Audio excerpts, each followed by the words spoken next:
Hello, good evening and welcome to News at 10. We're live from the News Hub at Adesawe Kanda in Accra. Around the world, we're streaming on our Facebook page and on 3news.com. I'm Stephen Enti. You can also hear us live on 3FM 92.7. Let's begin with the day's major news highlights.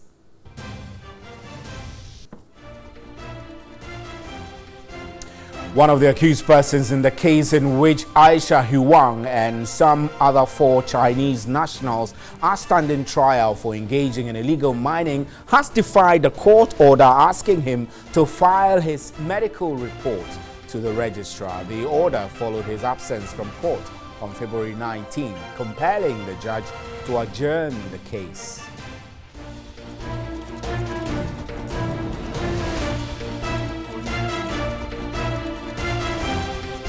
An Accra Circuit Court has refused to grant bail to the 10 accused persons in the Kwabena police station attack after applications by their lawyers. The court, presided over by Justice Abuaji Tando, instead resorted to expeditious trial, issuing a stern warning not to tolerate any excuses from both prosecution and defense lawyers.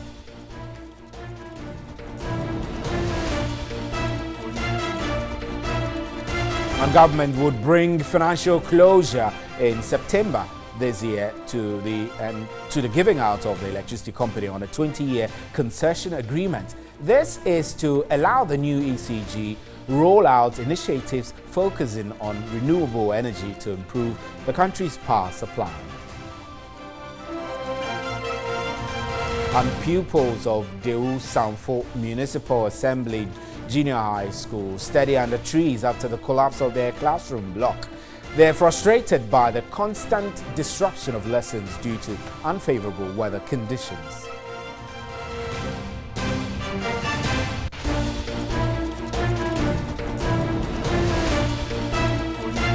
The director of the Faculty of Academic Affairs and Research at Kofi Annan International Peacekeeping Training Center, Dr. Yumano Kwesiening, has expressed disquiet over government's handling of the alleged sex scandal against Ghanaian peacekeepers in South Sudan. Dr. Enin believes there could be more to the issue than has been reported.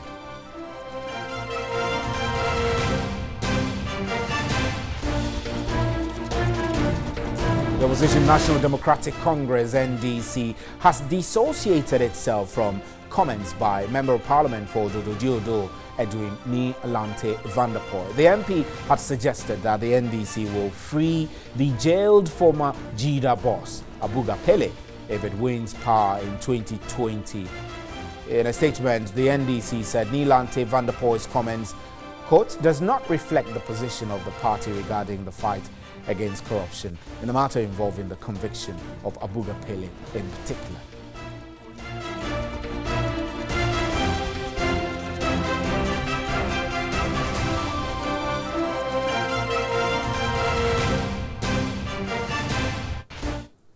Welcome back. Those are the highlights of the major news items making rounds today. And remember, we're streaming live on our Facebook page, and you can also hear us on 3FM 92.7. So our very first story, LPG operators have withdrawn from a government committee set up to address the rising spate of gas explosions.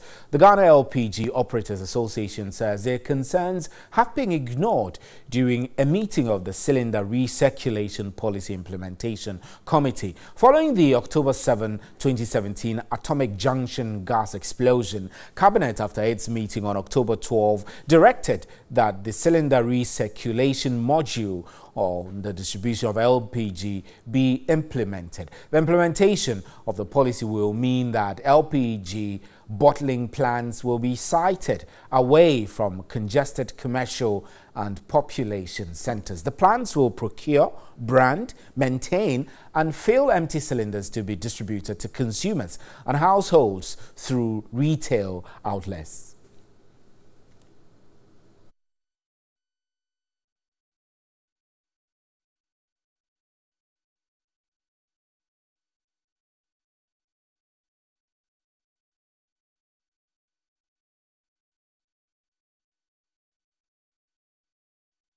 All right, let's get some reactions from the LPG Marketers Association. Bernard Oredu speaks for them as their public relations officer of the association. Good evening, sir. So, are you aware of the group called the Ghana LPG Operators Association? Yes, good evening to your viewers. Yes, we are very much aware of the group. They are the group for our third parties. So when we say our third parties, they are the group for the dealers, those who have their infrastructure already, and we supply them with the LPG card. So yes, we are aware of the existence of such a group. Interesting. And to what extent have you been working with them in connection with government's plan to implement the cylinder recirculation module? Well, I must say, it has really come as a surprise to us. I mean, their posture. Because right from the onset, they've been with us, every strategy, every meeting, everything we've done is with them. We met the Deputy Minister in charge of energy with them. Even at the implementation committee, we decided to go to the implementation committee with them. So it has come as a bit surprise to us that their new position. So when you say surprise, I beg your pardon, when you say surprise, does it mean that you do not think they have reasonable concerns to even get to the point of withdrawing from the committee set up by government? We are surprised because, I mean, every move we have taken, we have consulted them. Everything we have done as an association, we do it with them. So we were thinking that if they had probably resolved to take such a decision, they should have at least resorted to us as a mother association to seek our consent. So, and again, we are surprised that we thought we've made headway after the implementation committee has been working for the past 4 months.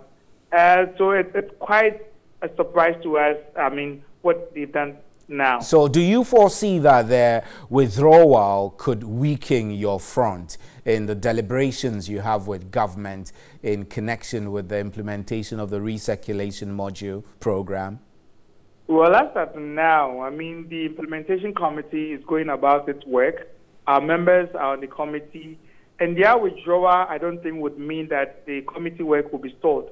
But as the mother association, we think we've heard it on the media. We've not been told by them, but we'll confront them and see the best way forward. Because it is not as if some of our members do not operate outlets. Not all the outlets are being operated by the Global Association. Some of our members also operate outlets. So it won't be as if they can do anything without us. And I think going forward, they would have to resort to us. Now, the association is suggesting that their concerns were not taken on board. Would you, by any means, know what specific concerns they had, especially whether those concerns were different from the ones your group, the Marketers Association, presented to the committee? Well, I am really finding it difficult to actually conclude as to what their concerns were, because initially we acted together. We had same concerns. We had similar concerns about the new model coming to destroy our businesses. We have been given the assurances by the MPA, by the Energy Committee, Energy Ministry. They were at such meetings. So I'm surprised why they would come up again with the same thing that we raised, which have been addressed and which have been settled. In fact, we went to the implementation committee because we were satisfied that all our concerns, all our grievances, to a very large extent, has been resolved by the meeting we had with the Deputy Energy Minister. So I am at a loss as to which concerns again. I mean, I'm yet to find out from the members of the association. But as far as we are concerned, our members will still remain on the implementation committee, and we see to in getting a very good module for Ghanaians. Right. Mr. Oredu, before you go quickly, are you able to tell us if you've been giving timelines as to when the implementation is expected to kick off? Well, you would realize that for the presidential directive, it was started in 2019.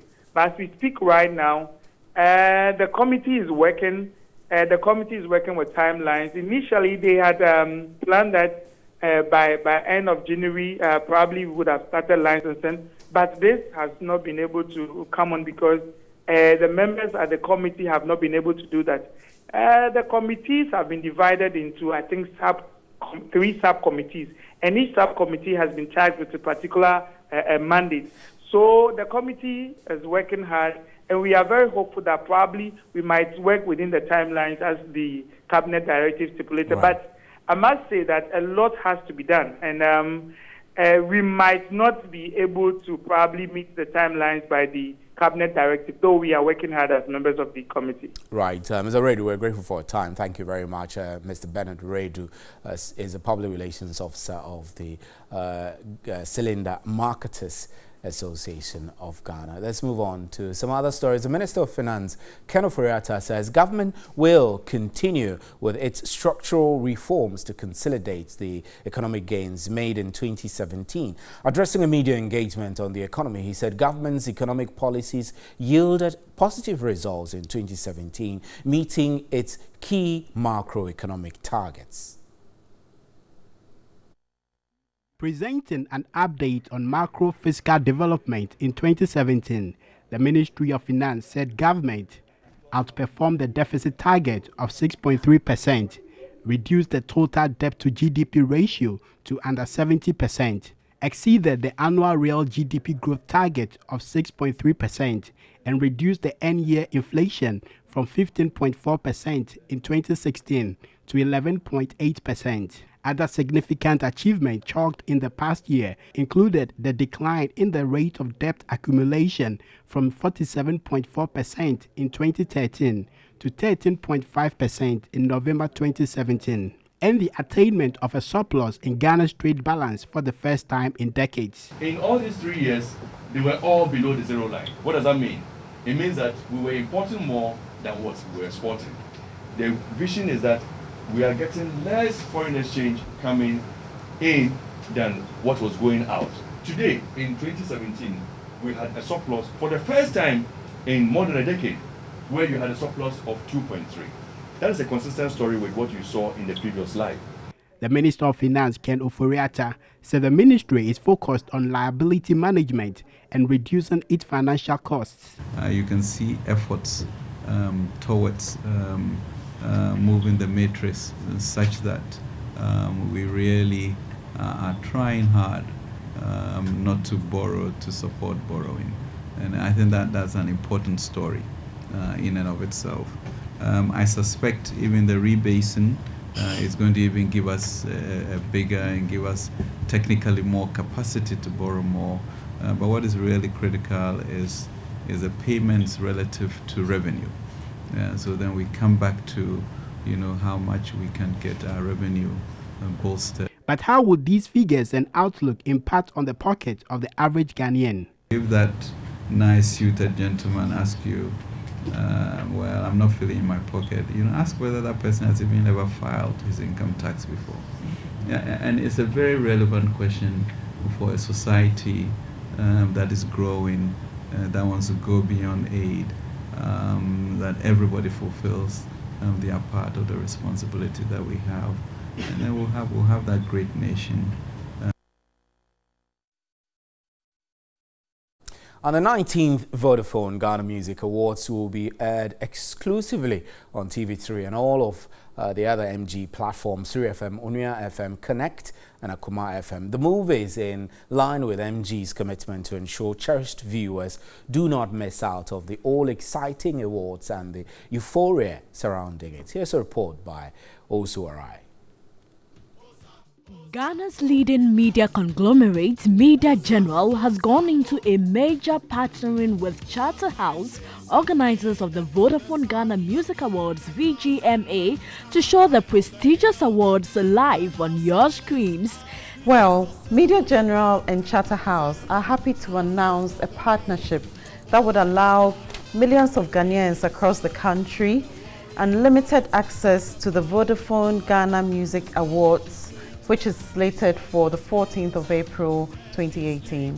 What this means for viewers of TV3 is that you get to enjoy the full 360 experience of the Vodafone Ghana Music Awards exclusively on TV3. The VGMA board will on Friday, March 2, unveil the much-awaited list of nominees for the 19th awards event. For a start, TV3 will bring to viewers a live experience of the much-awaited moment. You can tune in from Friday, the 2nd of March, to get exclusive access to the announcement of the nominees for this year's event. and we'll bring you news from the launch party taking place on Saturday at Movenpick as well. Through the partnership, viewers of TV3 will have unlimited access to all VGMA 2018 coverage, including exclusive access to the pre-event nominees jam in Cape Coast, the red carpet on the main night, as well as full access to the live awards night coverage scheduled for 14th April. The things that go into making the event happen, and all the oohs and ahs and the reactions from the winners and all of that. So TV3 bringing you all that access, and of course you can watch the main event live on TV3 from beginning to end as well. And to climax it, TV3 will bringing you live access from the Celebration Jam, which will be done in Tema on the 28th of April as well. So it's a full 360 experience of the Vodafone Ghana Music Award. The move, the group CEO of Media General, Pearl Ishiamensa, noted, is in line with the company's commitment to treat viewers to exciting content while supporting the local creative arts industry. TV3, Ghana's leading TV station, we believe in promoting our own. Over the years, we have led the industry in supporting the creative arts industry. We've promoted local content across music, drama, movies, news and current affairs. For our viewers, it's an exciting time, hours of entertaining and engaging content. And for our partners and advertisers, it's a unique opportunity for them to have a platform to engage with their audience. So I think overall it's going to be an exciting time for everybody. A memorandum of understanding was signed to symbolize the partnership. For all the golden moments, behind the scene reactions, as well as the glamour which the VGMA comes with, stay with TV3.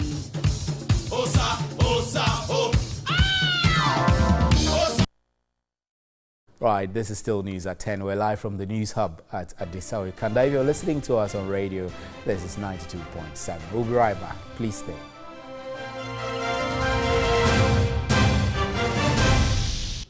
Welcome back. Energy expert Kwame Jantua has suggested government develops an alternative approach to achieve the 51% local content policy to address all ECG's concession bidders pulling out from the process. He was reacting to media reports that the French-led consortium made up of CH Group, EDF, Veolia has rejected government's 51% mandatory local content policy.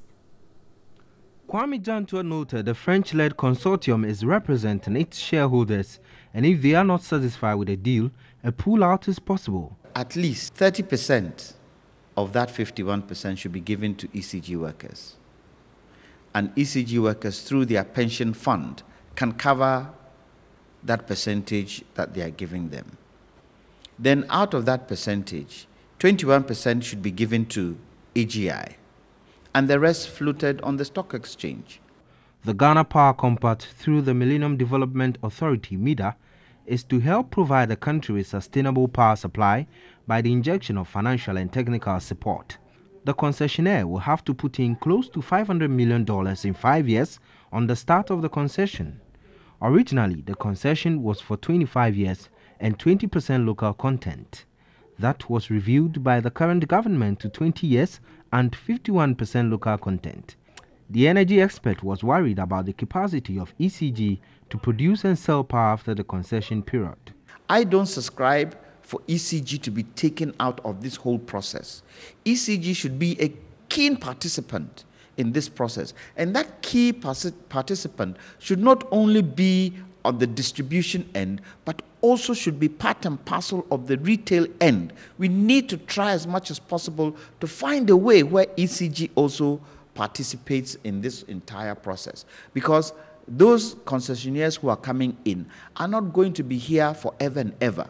Energy expert Kojopoku noted the French-led consortium did not reject the 51% local content policy. They wrote to MIDA to get some clarification on the structure by which the 51% is supposed to be. He said it is the responsibility of the consortium to look for other alternative in financing. One of the financiers is not happy with the 51% local content policy. If one particular financier has a problem with the structure of the 51%. Open a dialogue on, okay, you are saying 51%. I have my own ideas on how that 51% will work. Other people have their own ideas. It's not a straitjacket approach.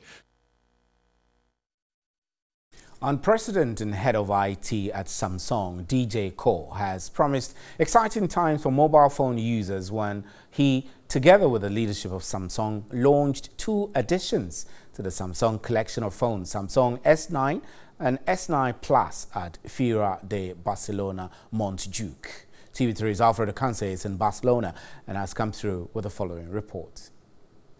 Ladies and gentlemen, please welcome to the stage President, Head of IT Mobile Communication Division, DJ Koh. For those of you who are excited about everything that a mobile phone does for you, get ready, because Samsung is going to establish itself again as a market leader.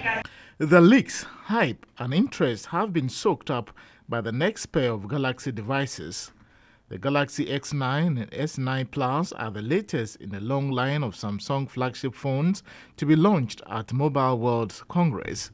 The Unpacked Night, which has been a flagship event by Samsung annually, precedes the start of the Mobile World Congress and witnesses the launch of Samsung's new product additions. At the 2018 Unpacked Night held in Barcelona, President and head of IT at Samsung, DJ Koh, revealed that the new Samsung S9 and S9 Plus will bring new internet and intelligence dimensions. Other speakers at the launch unveiled the all-new experience the S9 and S9 Plus will bring to mobile phone users. Among the selected audience which witnessed the launch was celebrated Nigerian artist Banky W. Probably some of my favorite things about the experience is really what they've done with the whole camera thing, with reimagining the camera and making it function more like a human eye, for it to be able to perform as it does in dark. I mean, I really loved when they did the live picture of the audience in the dark and it looked very bright. The super slow motion might be my favorite thing ever. I can't wait to get back to Lagos and go and record my dog jumping, because it's going to make Duke, my dog, look awesome. The phone is probably the most personal device that anybody can own, and they found a way to make it that much more personal, that much more expressive, that much more tied to your own style and your own expression, and I think that's incredible. The devices will be available for preview at authorized Samsung dealer shops, and those who pre-order online will get a free Samsung LED cover valued at 250 cedis. The new SD9 and SD Plus The new S9 and S9 Plus will be available in Ghana by the end of March. And pupils of Deu Sanfo Municipal Assembly GHS study under trees after the collapse of their classroom block. They're frustrated by the constant disruption of lessons due to unfavorable weather conditions. It's 7:20 in the morning at Deu Sanfo MA Basic School in the Ikuapem North Municipality of the Eastern Region. This is how pupils have had their lessons since April 2017, after a makeshift structure used as a classroom was demolished due to its poor state. Teaching and learning has since been held under trees. The District Assembly has provided 3 whiteboards and markers for the school and promised to put up a new classroom block for pupils. The situation is not only affecting academic performance, but enrollment. In 2017, the school scored 41.1% in the BECE, worse than previous years. Pupils want urgent action. When it's in the noon, we always felt the hotness of the sun. It always scorches us. So we've been shifting from one place to another for a shade under the trees. Because we are under the trees, we can't concentrate. When someone or animal is coming, we tend to look, and that disturbs us. I want the government to come and build our school for us. The Ikuapem North Municipal Chief Executive, Dennis Abwaje, says the reconstruction of the school block has been captured in the 2018 budget. I realized it was a very difficult situation. Sourcing for funding around that time was a bit of a challenge. But thankfully this year we budgeted for them. And so we are very soon going to start the processes for procuring whoever is going to get the school building up for us. Until then, pupils must endure the hardship. Very disheartening situation there. On that note, we wrap up with News at 10. I'm Stephen NT. Thank you very much for making time. On behalf of the crew here, good night, and there is more news at 3news.com.